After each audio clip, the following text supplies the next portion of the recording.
Shalom Bapak Ibu yang terkasih dalam Tuhan.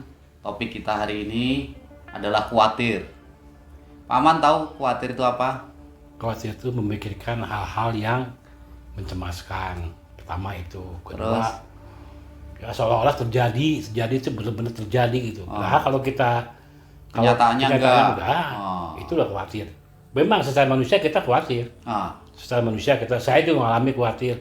Tetapi kalau kita dilihat lagi kekhawatiran itu, kata Tuhan kan cukuplah untuk sehari, tidak melebihi yang lain. Sering nggak khawatir, Oh, Pak? sering. Kalau anak-anak udah masuk SMA, khawatirnya apa? Ya, biaya kan itu ya. Biaya khawatirnya. Kalau mau kuliah, sama biaya juga. Kalau anak-anak udah masuk remaja, apa yang dikhawatirkan orang tua? Pergaulannya. Pergaulan bebas. Luar biasa ya. Jadi memang kita harus betul-betul membuat diri kita itu yakin bahwa ada pertolongan Tuhan. Betul. Ya enggak? Ya. Boleh khawatir, Betul. tapi khawatir nggak boleh menekan jiwa kita. Betul, ya. Pernah nggak Pak tertekan? Pernah. Soal apa tuh? Ya, misalnya gimana masalah anak-anak sekarang lah gitu loh. Ya. Waktu itu kan berantem tuh, takutnya kan dikeroyok gitu loh. Oh gitu. Tapi kan setelah kita berdamai dengan orang di sana, tapi itu udah baik ya, sudah semakin baik berarti ya. Betul. Kalau kekhawatiran itu datang, Bapak ngapain? Ya saya berserah aja pada Tuhan. Berserah sama Tuhan. Terus setelah itu? Ya saya berserah, maunya gimana gitu. Saya sudah menyerahkan semuanya. Saya sudah berusaha, tapi tidak hasil. Serahkan ke Tuhan, maunya gimana Tuhan. Saya ikut aja lah. Tambah usia, apa yang dikhawatirkan? Makin tua nih ya? Iya, makin tua. Apa yang dikhawatirkan? Ya kehidupan ya. Hidup ya? Iya. Takut tiba-tiba hilang gitu kan. Oh gitu. Ya, gitu kan. Berarti khawatir itu datang kapan saja ya? Betul. Bangun tidur bisa khawatir nggak? Bisa. Bisa ya. Terus kalau kita bisa jalan-jalan seperti ini, olahraga, khawatir nggak? Khawatir kalau tiba-tiba kita jatuh. Khawatir. Pingsan, kita nggak tahu lah. Iya. Gitu kan, khawatir juga. Jadi khawatir itu harus diatasi ya. Betul. Bagaimana cara mengatasinya Pak? Ya kita berserah diri pertama, kedua jaga kesehatan, ketiga melihat situasi. Gimana ya baiknya kalau memang kita lagi sakit jangan keluar. Oke. Apalagi ini lagi COVID-19 ya. Khawatirnya untuk kena COVID tinggi nggak? Tinggi sekali. Terus? Ya, jangan itu kita membagian sembako aja kita ngeri-ngeri juga. Karena kita di gada depan kan, bukan gada belakang, gada depan. Waktu itu COVID-19 lagi ganas-ganasnya.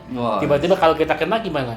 Khawatir ya? Khawatir. Padahal melayani Tuhan nih. Betul. Khawatir. Betul. Jadi sebenarnya khawatir itu ada dalam diri manusia nggak?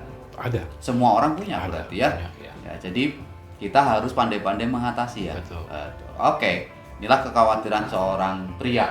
Wah, luar biasa ya. Kita semua punya rasa khawatir, tetapi mari berserah kepada Tuhan.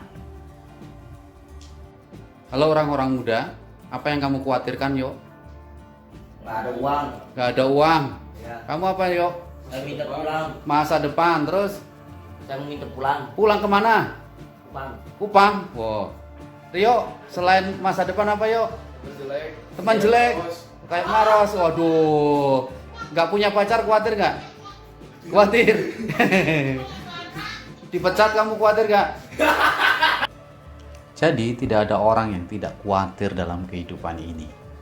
Karena kekhawatiran itu sebenarnya ada dalam kehidupan kita, hati kita, pikiran kita, perasaan kita, tindakan kita. Sehingga Yesus memberikan nasihat.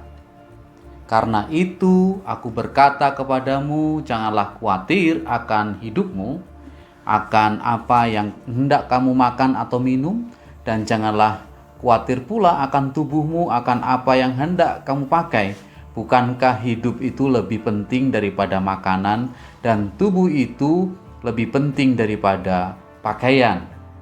Satu pertanyaan yang dilontarkan Yesus Kristus supaya saya dan saudara tidak terlalu khawatir, atau jangan kamu khawatir. Artinya jangan sampai kekhawatiran itu menekan jiwa kita, sehingga membawa pikiran kita tidak rasional, berlebih-lebihan, Karena ketika kekhawatiran itu berlebihan, maka kita bisa meragukan Tuhan, dan lebih berbahaya lagi kita tidak percaya akan penyertaan Tuhan.